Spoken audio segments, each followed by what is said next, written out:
India's number 1 varicose veins hospitals అబీస్ను సంప్రదించండి. మీ నొప్పి లేని ప్రయాణాన్ని ప్రారంభించండి. హలో అండి, అందరికీ నమస్కారం. నా పేరు మాధురి.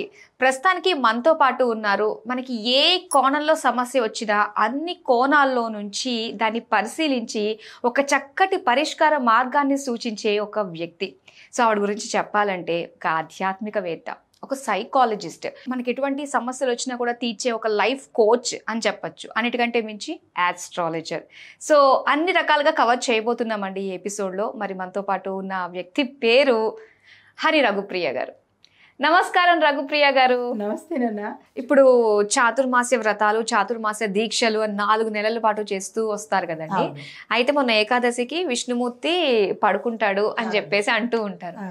విష్ణుమూర్తి దేవుడు సర్వాంతర్యామి, ఆయన పడుకోవడం ఏంటండి? అసలు ఆ కథ ఏంటి, ఆ వెనకున్నది ఏంటో తెలుసుకోవాలందండి నాకు. చాలా చక్కని క్వశ్చన్.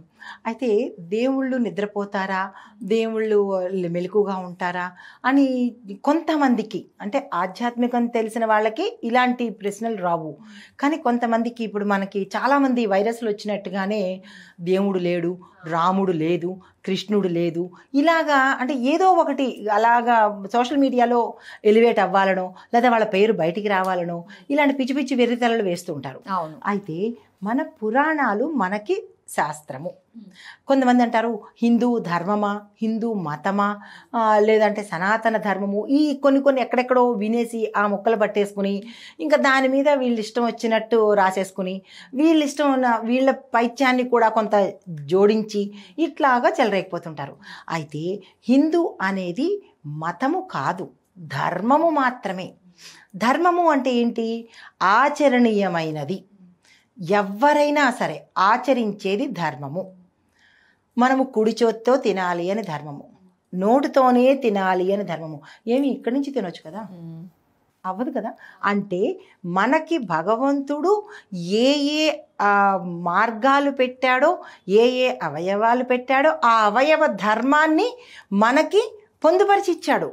కళ్ళు చూడాలి, కళ్ళు చెలించాలి, ముక్కు వాసనను చూడాలి, అది మంచా చెడా అనేది అదే చూసుకుంటుంది.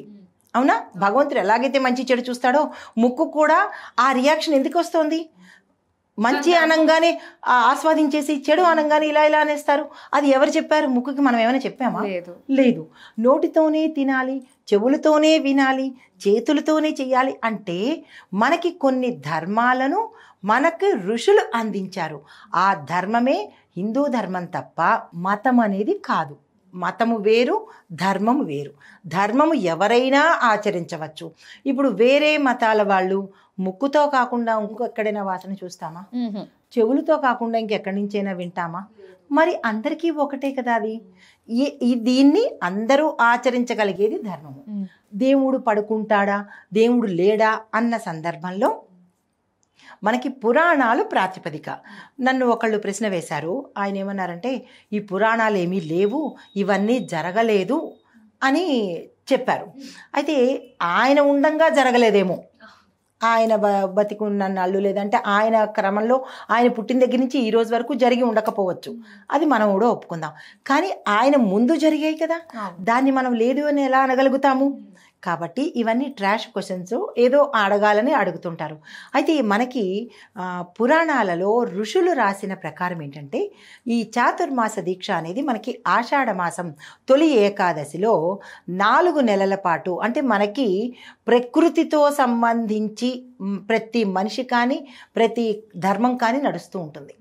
ప్రకృతికి, మనిషికి, ధర్మానికి అవినాభావ సంబంధం ఉంది.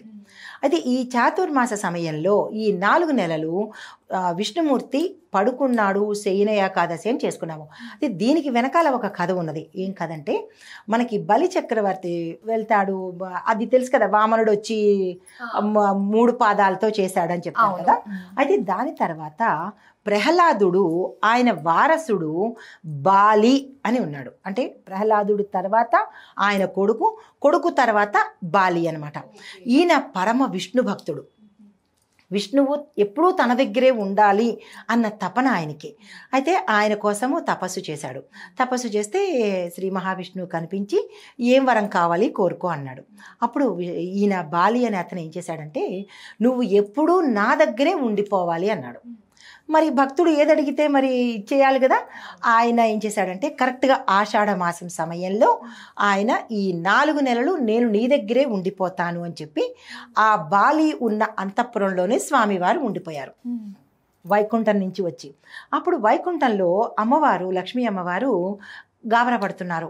ఏమని, అయ్యో స్వామివారు అక్కడే ఉండిపోయారు, ఏమిటి ఇలాగా అని చెప్పి గాబరా పడుతున్నప్పుడు నారద మహర్షి వెళ్ళి చెప్పారు, అమ్మ స్వామివారు బాలి అంతఃపురంలో ఉండిపోయారు, ఆ భక్తుడు కోరిక కోరిన వెంటనే ఆయన ఆ కోరికకి ఆయన అక్కడ ఉండిపోయారు. అంటే ఈవిడ గాబరా పడిపోయి ఈ బాలి దగ్గరికి వస్తుంది, ఒక ఉపాయం ఆలోచిస్తుంది, నా భర్తని తిరిగి తెచ్చుకోవాలి అని. అంటే అప్పటి నుంచి భర్త మీద ప్రతి స్త్రీకి ఆ అపేక్ష ఉంటుందన్నమాట. అయితే వచ్చిన తర్వాత ఏం చేసిందంటే ఈ బాలికి రాఖీ కట్టేసింది. రాఖీ కట్టంగానే మరి అన్నగారే అయ్యాడు. అప్పుడు ఈయన అంటాడు, అమ్మా నీకు ఏం వరం కావాలి కోరుకో ఇస్తాను అంటాడు.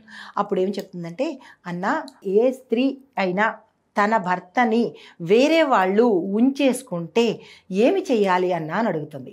అడిగితే తప్పకుండా వాళ్ళని వధించి చెప్పమ్మా, అలా ఎవరు నీ స్వామిని తీసుకున్నారు, లక్ష్మీ అమ్మవారని తెలీదు, ఎవరు నీ స్వామిని తీసుకుని వెళ్ళారు చెప్పు, వాళ్ళని సంహరించి నేను నీ స్వామిని తీసుకొచ్చి ఇస్తాను. అంటే ఎవరో కాదన్నా, నువ్వే నా స్వామిని ఉంచేసుకున్నావు అని అంటుంది ఆమె. అనేటప్పటికీ అప్పుడు ఆయన కళ్ళు తెరుచుకొని తప్పకుండా నీ స్వామిని నువ్వు తీసుకెళ్ళు అని చెప్పి, అంటే ఆయన నిద్రపోవడం కాదు అక్కడ, మనలాగా చక్కగా ఏసీలు వేసుకుని పడుకోవడం కాదు అక్కడ, ఆ భక్తుడి దగ్గర ఆ స్వామి ఉండిపోయాడు అని అర్థం అన్నమాట. శయన ఏకాదశి అంటే చక్కగా పడుకున్నాడు అని కాదు, విపరీతార్థాలు కాదు. ఈ భక్తుడి దగ్గర ఆ స్వామివారు ఉండిపోయారు ఈ 4 నెలలు. ఎప్పుడైతే స్వామివారు అక్కడ ఉండిపోయారో ఇక్కడ మనకి ఆ అంశం తర్వాత చెప్తాను. అయితే ఇప్పుడు ఏం చేశారంటే ఈ అమ్మవారికి ఈ స్వామిని ఇచ్చి పంపించేసేటప్పుడు విపరీతంగా ఏడుస్తాడు. స్వామి నువ్వు అలా వెళ్ళిపోయావు కదా అంటేను, ఇంకా మళ్ళీ నా దగ్గరికి రావా అని అడుగుతారు. ఎవరు భగవంతుడిని వదులుకోవాలనిపిస్తుంది అంటేను, లేదు వస్తాను బాలి, అయితే ప్రతి సంవత్సరంలో ప్రతి 4 నెలలు నీ దగ్గర ఉంటా, మిగతా సమయము అమ్మవారి దగ్గర ఉంటాను అని చెప్పి ఆ వరం కూడా తీసుకున్నాక అప్పుడు బాలి విష్ణుమూర్తిని అమ్మవారితో పంపించారనమాట.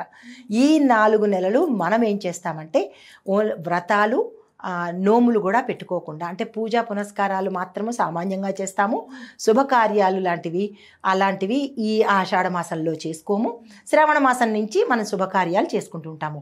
అయితే ఈ సమయంలో స్వామివారు అక్కడ ఉన్న సమయంలో మనము విష్ణుమూర్తి పారాయణ ఎక్కువ చేసుకోవాలి, విష్ణు సహస్రనామ పారాయణ చేసుకోవాలి, విష్ణు నామాలు ఎక్కువ తలుచుకోవాలి, విష్ణు పూజ ఎక్కువ చేసుకోవాలి, దానాలు చేసుకోవాలి ఈ 4 నెలలు.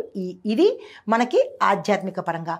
అయితే సామాజిక పరంగా చూసినట్టయితే కనుక మనకి ఈ 4 నెలలు వర్షాకాలము, అవును సంధికాలం అంటాము.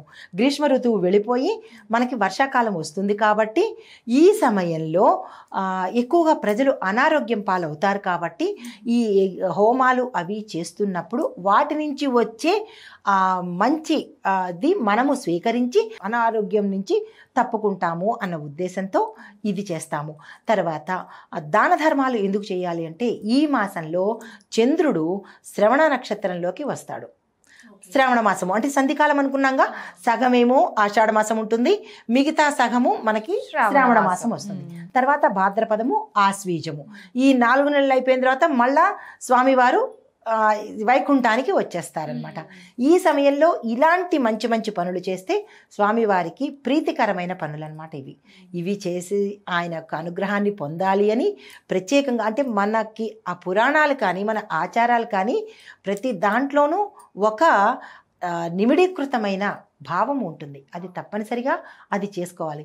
ఆరోగ్యంగా ఉండాలి అనే ఈ 4 నెలలు మనం ఇవన్నీ కార్యక్రమాలు చేసుకుంటూ ఉంటే ఆరోగ్యంగా ఉంటాము అని మన ఋషులు మనకి అందించిన శాస్త్రం. నిజమే. దీన్ని బట్టి అర్థమవుతుంది ఏంటంటే నువ్వు భక్తి శ్రద్ధలతో నిస్వార్థంగా స్వామి దగ్గర ఉన్నట్లయితే ఆయన నీ దగ్గరికి వచ్చేస్తాడు కదా.